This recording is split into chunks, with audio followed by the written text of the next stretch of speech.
टेढ़ा नहीं लग रहा है। सुनो ध्यान से देखो, एनसीईआरटी क्लास 10 का क्वेश्चन नंबर कितना है? ये 10 है। ठीक है, 10 में का क्वेश्चन कह रहा है, एक्सरसाइज 8.1 का है। देखिए ध्यान से, ट्रायंगल पीक्यूआर में जिसका कोण Q समकोण है तथा PR प्लस QR बराबर जोड़ने पर 25 सेंटीमीटर है, PQ बराबर 5 सेंटीमीटर है, तो sin P, cos P और tan P का मान ज्ञात करें। ठीक है, तो हम सबसे पहले क्या करेंगे कि सर हम एक समकोण त्रिभुज बनाएंगे। क्या बनाएंगे? समकोण त्रिभुज बनाएंगे। ठीक है, समकोण त्रिभुज जैसे ही बनाएंगे तो कह रहा है, ठीक है, कि एंगल Q होना चाहिए ना, वो समकोण होना चाहिए। तो Q पर हम समकोण बना दिए और इसका नाम PQR। देखिए तो नाम क्या है? PQR, PQR। तो हम यहाँ से P दे देंगे, ठीक है, PQ, और यहाँ पे हम R दे देंगे। ट्रायंगल का नाम हो गया। ठीक है, तो क्या दिया हुआ है, तो यहाँ पर सोल्व लिख के दिया क्या है सर? तो दिया है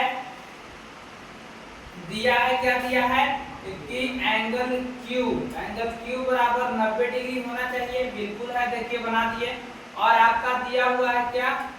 PR प्लस QR बराबर दिया है 25, और क्या दिया हुआ है? PQ बराबर दिया है 5 सेंटीमीटर।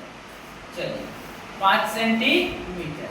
अब यहाँ से हम लोग चलेंगे, तो ठीक है सर, यहाँ पर देखिए PR प्लस QR बराबर 25। ठीक है, तो यहाँ से आप क्या करिए कि कोई एक का मान निकाल लीजिए, इसको प्लस में उधर माइनस में भेज करके। ठीक है, हम क्या करेंगे कि डायरेक्ट सर QR बराबर हम लोग क्या लिख सकते हैं? तो 25 माइनस PR इन इक्वेशन पर।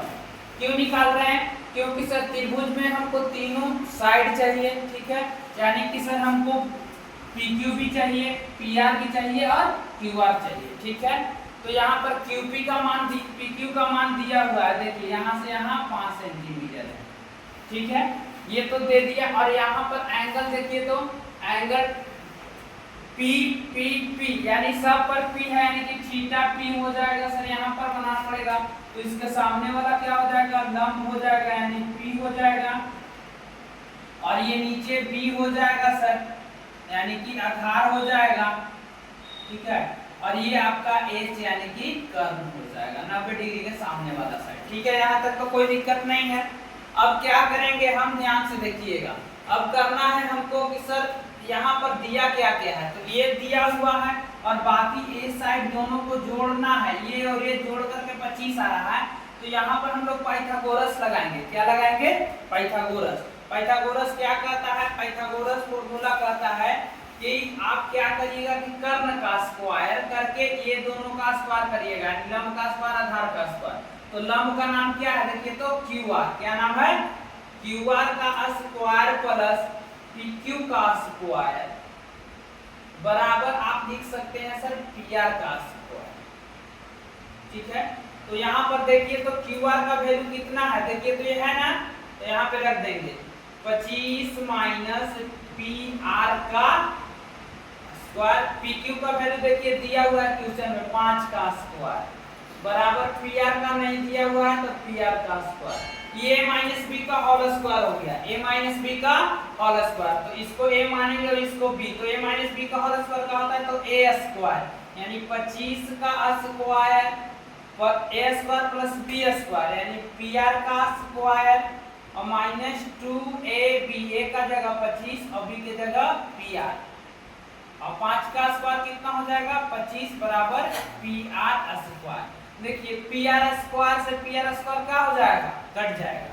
25 का स्क्वायर कितना होता है? 625 माइनस 25 गुना 50 PR और प्लस 25 बराबर कितना हो जाएगा? यहाँ पे 0। ठीक है, कट के यहाँ पे इधर माइनस में जाता तो कट के 0 आ जाता घट के। अब क्या करेंगे कि 625 में से 25 जाएगा, 625 में से 25, देखिए प्लस में 25 है ना, जुट जाएगा ये। तो 625 और 25, 650 माइनस 50 PR, तो ये यहाँ प्लस में है तो उधर जाएगा तो माइनस में, यानी कि माइनस 50 PR बराबर माइनस 650। 50, यानी कि PR बराबर हो जाएगा -650 और बट्टा में हो जाएगा -50। तो माइनस से माइनस कट जाएगा और 1 0 से 1 0 और 5 1 5 और 13 बचे 65, इसलिए PR का वैल्यू आ गया सर 13।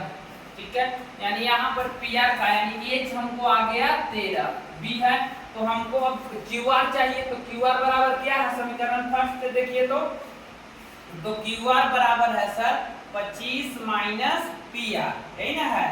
तो यहाँ पे QR हो जाएगा 25 माइनस PR का वैल्यू देखिए कितना है 13, तो घटा देंगे तो 5 में से 3 गया तो 2 और 2 में से गया 12, यानी कि सर हमको QR भी आ गया 12। ठीक है, तीनों साइड ट्रायंगल का पता चल गया। तो अब हम लोग कहेंगे कि क्या निकालना है अकॉर्डिंग टू क्वेश्चन।